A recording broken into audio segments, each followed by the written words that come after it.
Hello everyone and welcome to the Corporate Cafe, the podcast where we invite you to sit back, stick the kettle on and join us in conversation with successful entrepreneurs and industry professionals. My name is James and today on the show I'm joined by the founder and managing director of the award-winning business Barrett Film Company, Jake Barrett. So hello Jake, thank you so much for joining me on the show today. You're welcome, lovely to meet you, thanks a lot for having me. It's a pleasure to have you on the show, but of course, before we get started, I do have one quick question for you. As you are in the Corporate Cafe, what's your drink order?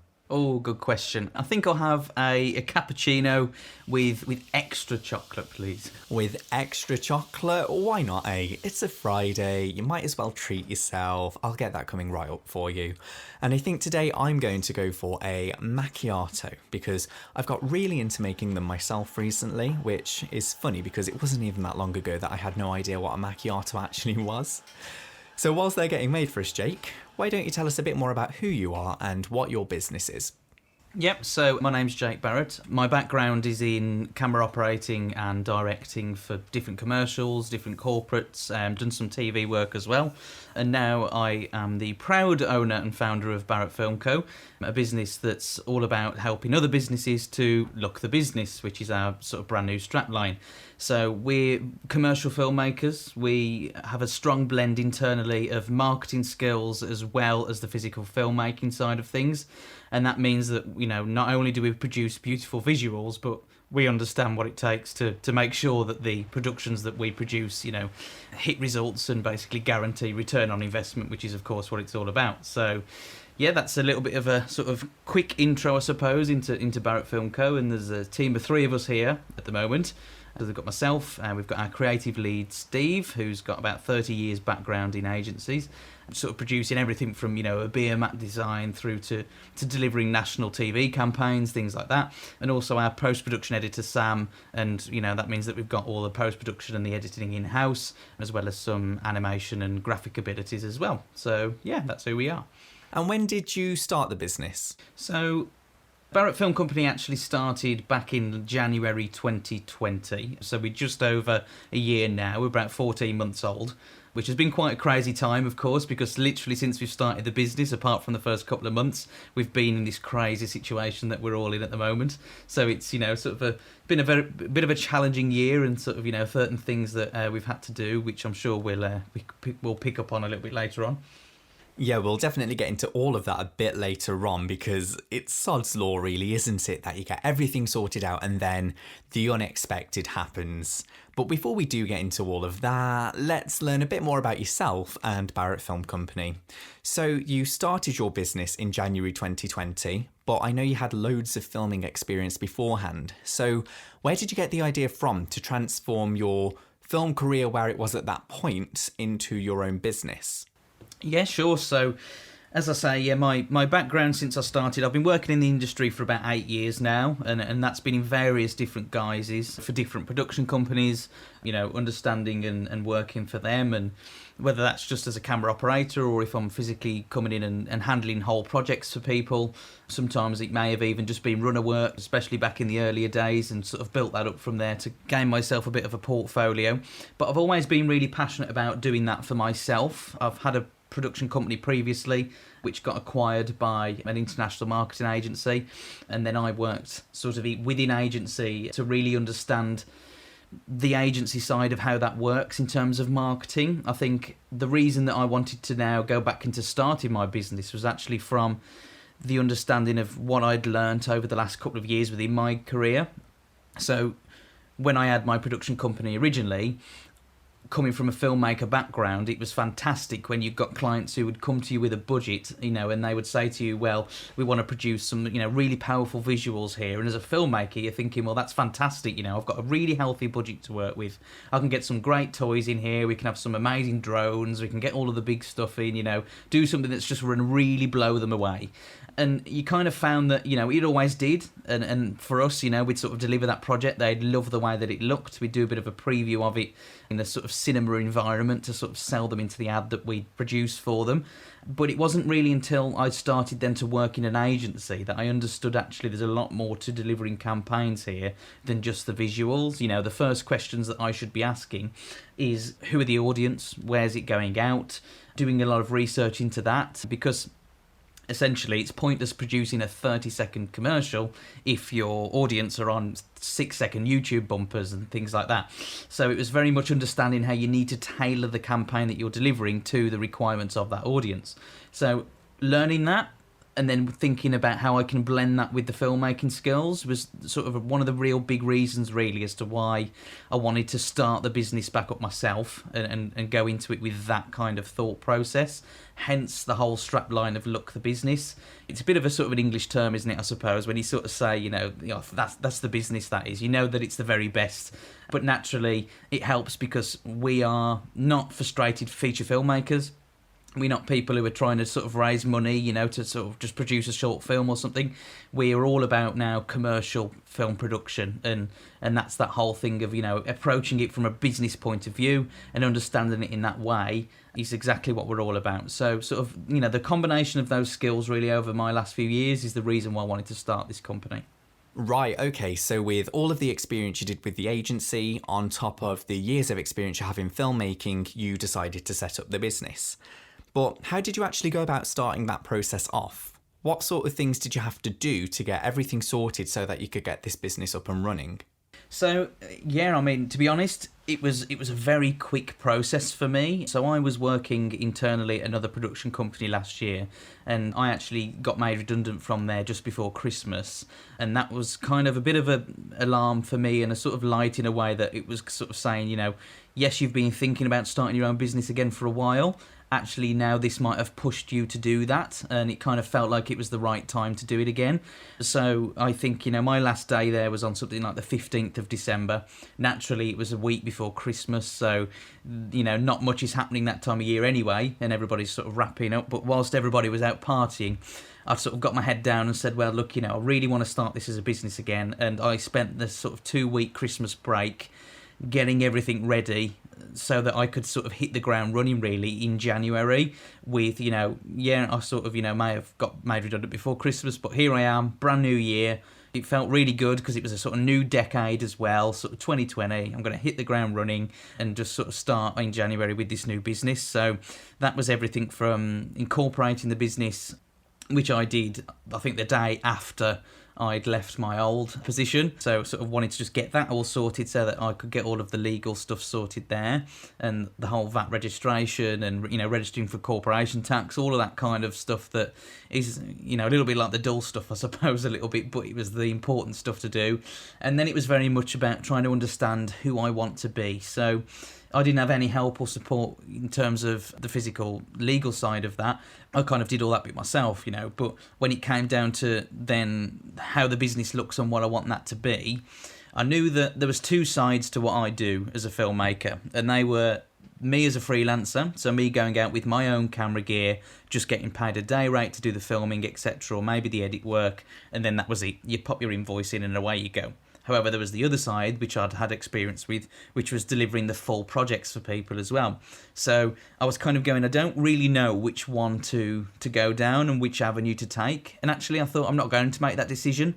I built a website myself based on those two individual routes. So you can use me for, individual projects, or you can get me involved for a full project, an individual role, or a full project. And then I said to myself, well, after 3 months, I'll see which one has got the most traction, which one's the most popular, and then I'll streamline the business down that route and just sort of focus on that when I've done a bit of research and understand actually who I am. Now, that's probably something that if I'd had more time, you would probably do before you start the business. But because I was so passionate about wanting to just hit that ground running, I didn't want to limit myself in any way. So that was very much, here I am, no restrictions anymore. I can be as flexible as I possibly can be. So yeah, if you want me just on my own, that's fine, I'll do that. But if you want to, employ myself and use my network of my friends and my filmmaker, sort of colleagues as such, then I can build the team bespoke to your needs as well. Well, I think it's very inspiring that the day after you got made redundant, you were like, no, I'm not going to let this affect me. I won't let this dampen my spirit. And you decide to incorporate your business straight away and use that as motivation to really give you the momentum to push forward and get that ball rolling. And I guess that one of the positives of doing it straight away is that you can get your business name confirmed, which I'm sure motivates you to get everything else sorted out afterwards. But with your business name, you decided to call the company after yourself. And I'm wondering what the reason for that was. So I knew that I wanted to call the business something after myself, so Barrett Film Co, and essentially put my name above the door. And the reason for that was because I felt like I'd built such, sort of a good reputation in the film industry. And I've seen a lot of agencies in the past where you've got people who own the business who, feel that they can almost hide behind a name, if that makes sense. For me, because I'd already built myself some kind of understanding of who I am and my reputation, for me to then start a random company name that nobody's heard of just wouldn't make sense, because then all I'm going to do is explain that, no, actually, that's me. So I just thought the easiest way to hit that ground running would just be to call it Barrett Film Co. I had some help from a really good friend of mine, Steve, who helped me with the branding side of things and the logo design, etc. And then from January, it was good to go. Yeah, if you've got a reputation already, why not flaunt it? I mean, you're one of the biggest selling points of your business at that point, really, aren't you? And I do think that adding a personal touch always helps people feel more attached to something. And one thing that I'd like to know is, when you were doing your freelance work and helping out on shoots that other companies were doing, I imagine that they were able to provide you with all of the equipment you needed to do the shoots. So then once your business is up and running, you're going to need to get a lot of that equipment in to do your job. And that equipment can be very expensive. So a lot of people who are thinking of maybe setting up a production company may be put off straight away because they know that they can't afford everything that they'll end up needing. So for yourself, where do you actually get all of the equipment from for your shoots? Have you bought most of it already, or are you able to rent some of it perhaps? It's a blend of the two, really. I think, I knew that when I started the business, I was going to have to invest something into kit. I couldn't go away and do a freelance day because, if I was charging, just for pure example, £400 a day, but then actually the camera gear was £250 to hire, well, the margin soon comes down on, of course, how much you're actually earning for that day. So I knew that for me to be able to make this a success, I needed to sort of put some upfront investment into the business and invest in some gear for myself and I could start filming with. So the baseline stuff that I wanted to buy were things like the camera body. You kind of find that if you buy the basics, like if I bought a camera body, I bought myself a tripod and, a sort of standard kit lens, it was enough, and just a couple of light panels, it was enough for me to be able to start going out and earning some money from it. But then you find that actually if there's more specialist things that we want to do, we'll hire those bits in. So if there's certain lenses that we want because they've got a real nice cinematic look that will look fantastic with interviews, then great, we'll hire those in separately because there'd be just such a large investment up front that actually probably wouldn't pay themselves back. And the same with things like drones and things like that. I mean, we hire that in anyway, and I've actually purchased one since, but initially, it's those kind of more specialist things that you don't have to use all the time that are the things that you hire in, basically. So that's kind of how we'd done it, and I made sure that whatever gear I purchased up front was enough to be able to pay for itself. So the camera body, well, yeah, because I'm not hiring that in, that's going to be something that means I can, get more myself in terms of a day rate, and therefore it pays for itself and it justifies spending that cost up front. So it was, just sort of working that out really and being a little bit clever with the things that I invest in initially. Okay, so it's learning how to spend your money really, isn't it? But that makes sense, as there's no point buying everything if you're only going to need that one expensive lens for one shot every 8 months. You might as well only invest in the things that you'll use so much they'll pay for themselves and just look at renting the rest. So you made the transition from working for other companies to becoming a business owner, but the majority of your working experience comes from filmmaking. So how much business experience did you have beforehand? And if you were learning most of it on the job, what sort of challenges did you face along the way? When I was at school, I'd studied business at school anyway, and I've always been really passionate about business and just selling things, and that doesn't necessarily have to be film. I used to do a lot with horses. I used to buy saddles for a cheap price because I knew someone who worked at a leather factory, and I'd sort of sell those on, and just random little things like that, basically, that I was always knew that I was sort of really keen in just sort of being able to earn my own money, really, and to be able to do that for myself. So, of course, I had some knowledge of that, and my first company was a photography company that I started when I was 15, and I was doing weddings for people then. I'd got my mum coming on board as my assistant, and I'd sort of pay her petrol money to take me there and wait around and help me on the day and then bring me back. So I knew I was always keen to sort of have my own business and build my own dream. But I think that you're right in terms of you definitely learn whilst you're on the job. It's a little bit like driving, isn't it? You know, yes, you pass your test, but actually then the real driving comes in when you actually then are out on your own driving, and that's when you learn properly about how to do things. Exactly the same way with the business. So, you know, starting the business, understanding what my strengths are and making sure that I focus on my strengths, I felt was really important.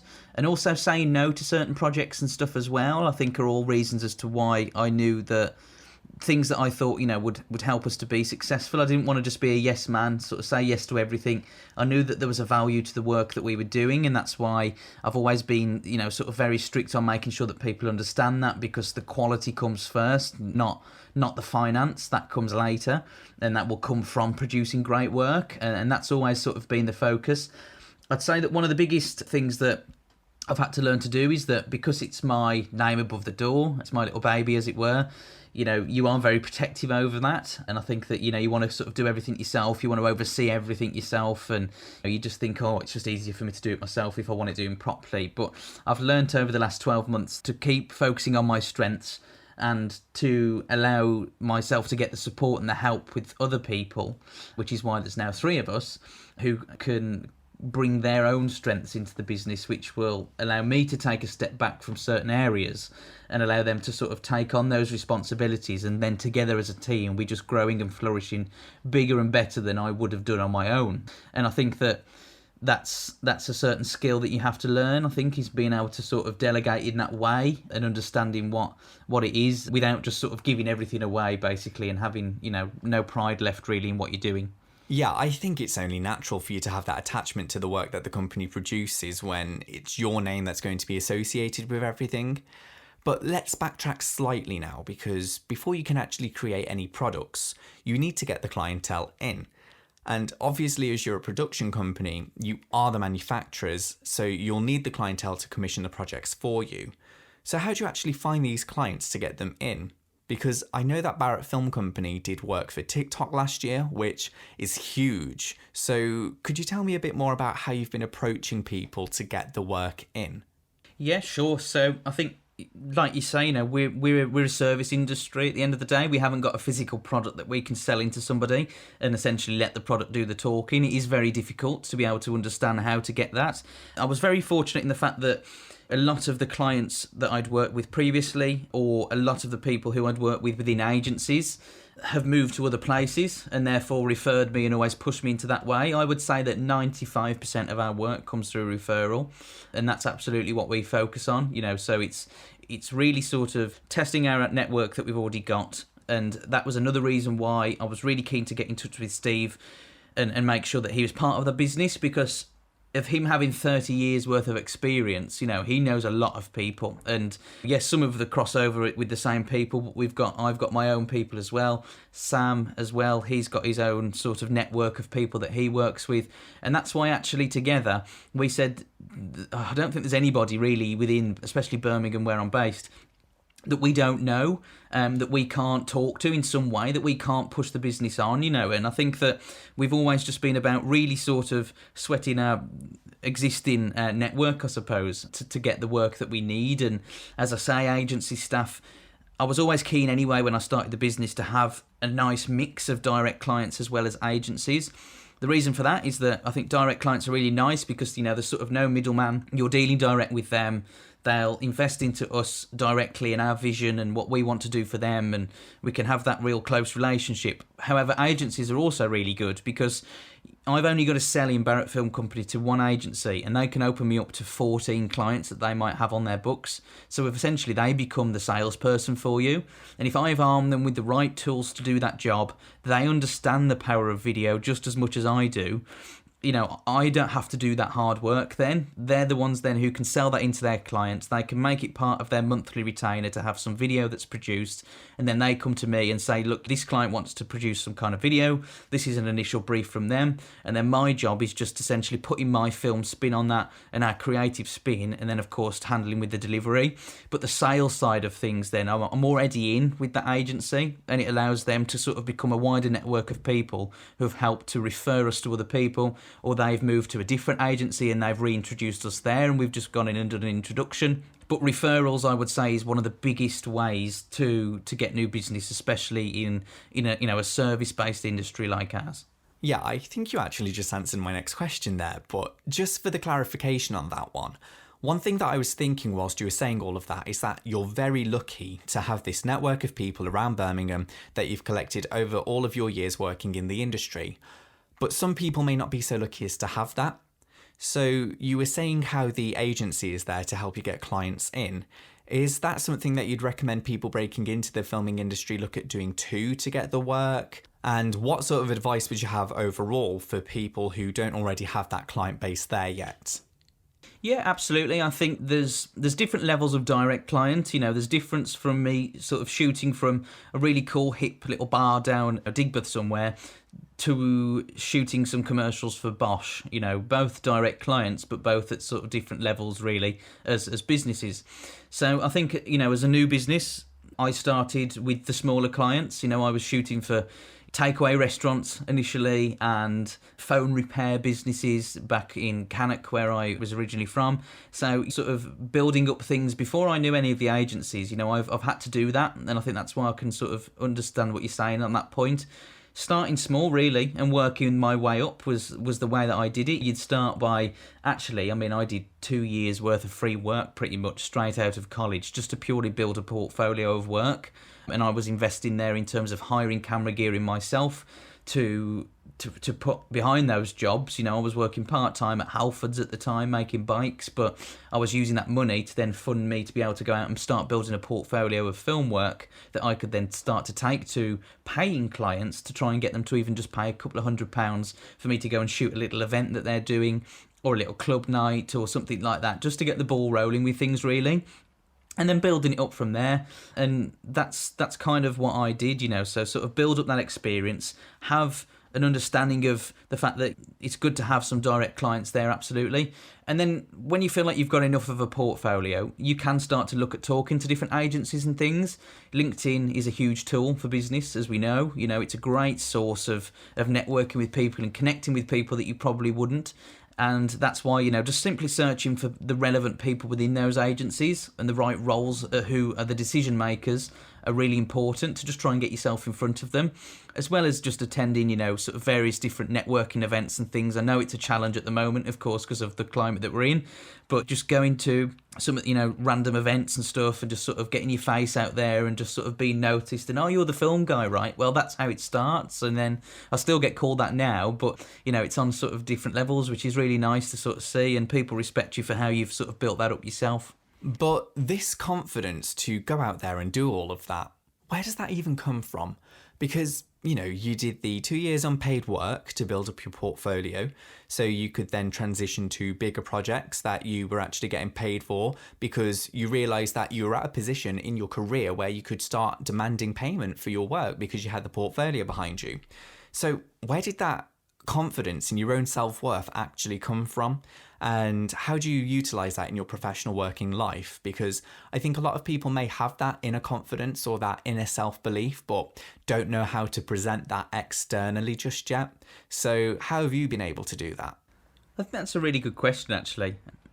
And I suppose it's a bit of a tricky one to answer, because I think it kind of sometimes comes down to a little bit to your sort of personality as well. I've always been just dead confident with everything I do. Even as a child, I was the one who was in a park, and if there was loads of kids there, I'd be like, right, come on, everyone sit on the train, you sit there, you do that. I've always been a bit bossy and a bit confident really with that side of things. So actually then me taking that over into a work environment was something that just come very natural. And I know that doesn't answer the question, but I think it's really important for people to understand their self-worth. And I knew the rates that people were getting paid in our industry. I knew that I couldn't expect to just be coming straight out of college and be asking for that kind of money, because why would they pay me the same as someone who's been doing it for 5-6 years and they've got all the gear and they've known them for years? It's very hard to break in, I'm not going to lie, but that's because I don't see it as a job, it's a lifestyle. And I think it has to be seen that way, because then you'll take the most of it, So, yes, I might work from 9 till 5 and I then, sort of close my laptop down at 5 o'clock or whatever it might be, or 6. But actually then, I don't stop there. I'm still doing things till midnight and I'm up at 3 in the morning because I've had an idea or whatever it might be. It is literally just your lifestyle. And I think you have to embrace everything around you to make the most of that. And I think that's really the only way that you can break into this, is just by sort of taking every opportunity that's out there and being confident. There's no reason why you as a person can't do it just as well as, or if not better, as somebody else. I knew that I wanted to do it. I knew that that's the career that I wanted to take. And I'd, sort of been in certain networking events that I was with CEOs of companies, I was with marketing managers, creative directors who were all sort of stood there. And you just think to yourself, well, I'm not really going to have this opportunity again. I'm really nervous right now, but I am going to go over there and just sort of say, hi, how's things with you guys? If I'd go to a networking event and I knew who was attending, because sometimes you get a list of the attendees before you go, I'd make sure that I'd sort of go through that, do a bit of research first on certain people on that list. So actually, if they were creative directors at an agency, I'd have a look, I'd see what projects they'd been working on recently, and that's all that kind of stuff that I'd do out of hours of work, if you know what I mean. Because then when I go to that event the next day, I could say, oh, it's Steve, isn't it? Yeah, I've recently saw your co-op campaign, actually. I thought it was absolutely fantastic, and, it's a good, strong talking point. Whereas if you haven't done that research initially, then you kind of sort of stood around with an empty glass in your hand going, I can't drink anymore because I've got to drive home. I'm really nervous right now. What do? I'm feeling the pressure. And I think that that's the same as anything in life, is do some research, do some initial legwork for it, and it will definitely pay off. Okay, so it's knowing to have confidence in yourself, knowing how to apply yourself, and learning how to play the business game by doing that research and networking, because so many of your future clients really could just be a handshake away, and you don't want to miss that opportunity. And one thing that I'm amazed by is Barrett Film Company is only 14 months old, and I know that you've already won an award for the Video Production Specialists of the Year. And the fact that you not only won that in your first year, but that year was 2020 of all years. I just think that's so fascinating. So can you talk me through the process of getting that award and why you were chosen to receive it? Yeah, absolutely. I think, it's nice to have some recognition for the work that you're doing. And, there's various different awards out there. Some are more worth applying to than others. And, naturally you have to apply for them and you have to write a case study as to why you should win that award. But for us, do you know what? I didn't actually think that we would win anything this year. I saw the opportunity to enter for it. I've received the entry form. I said to myself, I'm literally just going to fill this now with whatever's in my head. I didn't even reread it through afterwards because I just went, I don't know, I don't think we've got much chance. I'm just going to write it down from the heart and I'm just going to send it off. And that's exactly what it did. I quickly spell checked it and I just sent it off and I said, we'll see what happens. And it come back and they said, yeah, well, there's been quite a few entries this year and whatever else, but you've won, and that's purely off the basis of how much creativity you guys have had this year and how much influence you've managed to have in the industry, which was fantastic. And I think a lot of those reasons came down to how flexible we've been this year. As you said earlier, we delivered over 300 films for TikTok last year through one of our agency partners, and that was fantastic, a client to have, especially during lockdown with how much they'd grown as a client, and that kind of kept things busy really through the summer period. And you might do that, but then the next day you might sort of jump onto a small little film for an energy company, or the day after it there might be a TV commercial or an animation that we did for Open Study College, which went out on TV last year. So we were being just extremely flexible with the services that we were offering, and I think that, again, that's me wanting to just build a portfolio of clients for this year that I could say, look, we've had a great year, look at the variety of work that we do, and sort of be able to offer that. But another thing as well is that we're massive about supporting people locally in our industry. filmmakers, there's a lot of them in Birmingham, and not a lot of them are known. Not a lot of them get the opportunities that they want. They just think, oh, well, we've got to go down to London for that, because there's this huge thing in other cities within the UK that if a budget's over a certain amount, it just automatically goes to the teams down in London. And I think it's something like there's only, out of 95% of the work in London, I heard, goes to the same 5% of crew or something like that. It's like really hard to break into, and there's like this little sort of connection of people who basically have monopolised that industry in a way. And I wanted to make sure that we are really passionate about using local people, making sure that people have a voice, not always using the same people, being able to give people opportunities to come on board to experience filming, meeting new people, but also them being flexible, so we got camera guys who would come on board actually as just sometimes assistants, or we'd have a runner who we'd give the opportunity to shoot. Just being able to sort of help people to experience new things and to support people in this industry locally was something that was really important to us and still is to this day. And that was quite a big part of the award entry, is how actually, we're all about supporting local talent.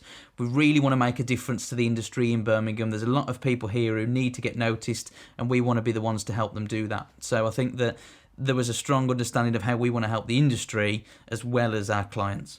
Yeah, that's amazing. And I bet that winning an award for both the work that you've produced and the way that you've supported local talent in the industry must be extremely humbling, because it shows you that this idea that you had the day after you were made redundant in 2019 really has legs in the industry and is being recognised for that. And the fact that you're supporting local talent is great, because when you think of filmmaking in the UK, there's two hubs really, isn't there? There's London and Manchester/Media City Salford. And I'm from Birmingham as well myself, but I studied up in Salford. And since moving home, I've realised that the amount of opportunities for filmmaking in Birmingham are tiny in comparison to Salford. So being able to help people out there is great, because I imagine that you really benefited from getting similar experiences when you started off. So offering this out to others is a great way of spreading that act of kindness in your industry, which is something that the Corporate Cafe is all about. So you've been doing all of this during the global pandemic, and you were saying earlier about how there were certain things that you had to do to adapt to the pandemic, which threw a spanner into the works only 2 months into the business. So in what ways did you have to learn to adapt, and how much did the pandemic actually end up affecting the business? Yeah, so there was certain productions. I mean, we did have productions all the way through. Yes, filming, sort of in certain areas of the year was paused, but we then, things that we would have normally have shot traditionally then ended up becoming animation. So again, we had to sort of understand that, what is the demand for our services right now? How are we going to be flexible, and how are we going to adapt to the needs that are going to come out of this? People still wanted ads. Open Study College is a huge example for this, because, they're all about doing distance learning courses and, wanting to enrol as many people as they possibly can. The pandemic meant that people had a lot of free time on their hands, and therefore they were enrolling in learning a new skill or understanding, actually I've always thought about doing that as an extra skill or piece of education, or I'd like to go into that industry, but I never have time because of my day job. But actually now I'm on furlough, I can do that. So that was why we ended up doing a TV ad for them, and I think we increased their year-on-year enrolment by about 70% from one advert. And that's just proof really about how, yes, that may have been something that we have traditionally gone out and filmed, but we did that in animation instead, and it still had just as much impact. It's just one sort of case study really about how we had to be very flexible with the services that we were doing. Naturally as well, there was a lot of conferences that happen every year. Events has been massively hit, as we know, and whether that was from conferences that were sort of the annual sales conference that happens, or they were launching new products, those kind of things couldn't happen. So one of our latest clients that we produced work for this January was Isuzu, and they are launching a new pickup truck in the UK, which is launching now. But usually they would do that through an Apple-style keynote, where they'd be on the stage, the truck would be there, people can come round and have a look at it afterwards, etc. And none of that could happen. So they were really sort of keen to understand how they could embrace film to do that, and we produced a sales conference video for them. but we made it really engaging, so the viewer felt like they were sort of tuning into this agent-style mission that was on their screen. So they sort of come on the screen and it says that they're scanning the audience's face, sort of move closer, eye scanner in operation. It'd sort of say access granted, and then they'd fly to this sort of digital tech world as if you're almost in a computer as they're delivering this. And we just made it a lot more of a fun experience rather than it just being an interview with a few PowerPoint slides. We actually took the info from those slides, but then did them in real cool style graphics that just looked like they were in this sort of tech environment. And again, we've had some fantastic feedback from that. And then finally, COVID has meant that people who would normally do things like factory tours hasn't been able to go on. So where they'd have companies come from around the world to have a look around people's facilities and things like that, hasn't been able to happen. Again, we took on a documentary approach with one of our clients. So we did some work for a company called Alpha Laval, again through one of our agency's partners. And they wanted to do a factory tour video that they could share with all of their sort of potential customers to show off their service centre. So again, we went down there, we filmed something with them, and it was just like a real nice, relaxed sort of approach to doing a tour around these facilities. And I mean, that's had about 160,000 views so far online. But again, that's something that, well, you couldn't have 160,000 people come down to your factory, especially in that time. It'd take years, right? If you're only doing it in groups of 10, for example. But utilising film just shows you how powerful it really is and how actually you can engage with a lot more people by just something that actually, in comparison, is quite a small investment for how much of a reward it could have for you as a business. So we've just had to be as adaptable as we possibly can through this year. And I think that it's definitely meant that we've had to learn fast, learn new skills, but I think that some of them will stick for the future, which is really important. Right, so it sounds like you were really able to flex your creative intuition in the end to think of ways that you can still produce work for clients, even with all of these new limitations that you'd been faced with, which really shows off the capabilities and versatility of your company, doesn't it? And as a side note, I bet it must have been so fascinating to do all of those different projects for different clients in different industries, because it gave you some insight into how the pandemic has affected all of these different industries and how they've had to adapt to survive. Because that's one thing that I've been really interested in as I've been conducting these interviews, is learning how all of these different industries have had to adapt to the same problem that everybody's been faced with. And I guess that learning how these companies have been able to adapt must have really helped you to come up with creative solutions on how to avoid similar issues with your own business. So being able to learn all of this, on top of everything else that you've learned during your first year running Barrett Film Company, in summary, what sort of advice would you have for others looking at starting their own businesses? I think it's all about having an open mind. The industry that you're in might have a traditional way of doing things, and I think the best thing that you can do is to look at new ways that you can innovate and new ways that you can sort of adapt for the future, and try and work out the sort of trends that are predicted to happen over the next few months. People are going to be opening up their businesses again. There's going to be new ways that people are going to have to still do things in terms of socially distanced and wearing masks and things like that. I think businesses have to adapt to that, and I think that that's the sort of piece of advice that I would give. A great example is there's a coffee shop by me, and originally it was a hairdresser's. They changed it to a coffee shop, and then the pandemic hit. However, they've got a bit of a sort of like little area where, so the first part of it was that people have coffees from 9 to 5 or something like that. On a night, they're turning to stronger stuff. So they then ended up sort of stopping the coffee shop at 6 on a night, and then it would turn into a little micro bar. So that was a great way for them to sort of stay open and adapt. Then the pandemic hit, and they were like, what are we going to do? Well, they've got a little bit of a car park out the back, so they have a different food vendor there every weekend doing a bit of street food. You can sort of take away beers from there, take away a bit of street food. It's another way for them that they've adapted through this pandemic. And I think that that's absolutely what you've got to do. It's easy for a business to sort of go, oh, this is all affecting me, it's a nightmare. But think about the ways that you can do it. There's usually ways that you can try and adapt. And I know it's not for everybody, because they've got no options to be open at the moment, but I definitely think, just sort of being as adaptable as possible. Yeah, learning how to adapt to situations is extremely useful and relevant advice, especially considering how much people have needed to adapt this past year in particular as well. And looking forward, what are the plans that you have for the future of Barrett Film Company? So we've just recently had this rebrand, which is this whole look the business sort of feel, and that's all about helping companies as much as we possibly can to understand the power of video. We want to keep pushing that as much as we possibly can, and for people to understand that message. And then, naturally we want to be able to take on a little bit more of an animation sort of side of things to the business too.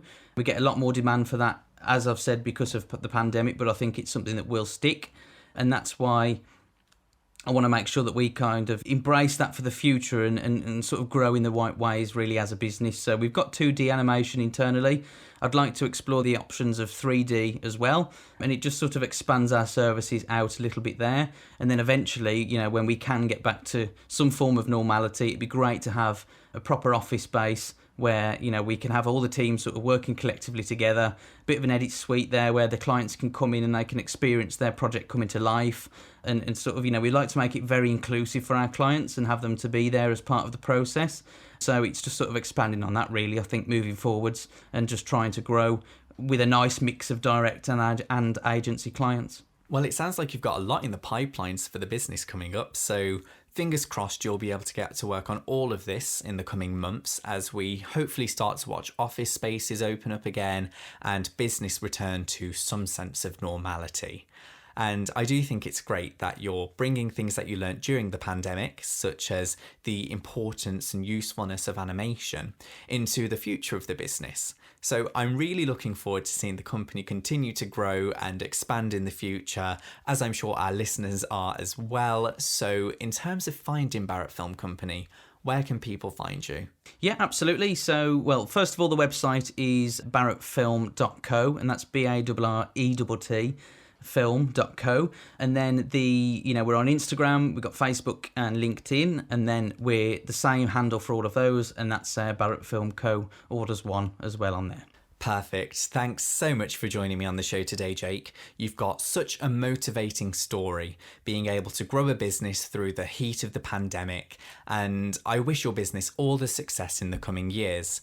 And I know that people listening to this episode will agree that you should be so proud of everything that you've been able to do so far. And speaking of our listeners, yes, I'm talking to you personally right now. Thank you so much for joining us today in the Corporate Cafe, but much like the cafe that Jake was on about earlier, we've got to close up now so that we can move on to the harder stuff for the evening. If you enjoyed today's show and you aren't already following our channel, make sure you hit that follow button to keep up to date with our latest releases. And if you've been inspired by the conversations we've been having on the show, we would love for you to get in touch with us with your thoughts or any questions that you may have on setting up your own business. You can either contact us at comms@unicornxs.com or check out some of our socials, and all of the links and information will be included in the bio of our podcast channel, so you can check it out there. And finally, make sure that you share us with your friends and family too, because there's always a spare seat in the Corporate Cafe. Thank you all again for listening, and we'll see you next time when we're in conversation with another successful entrepreneur. But until then, it's goodbye for now.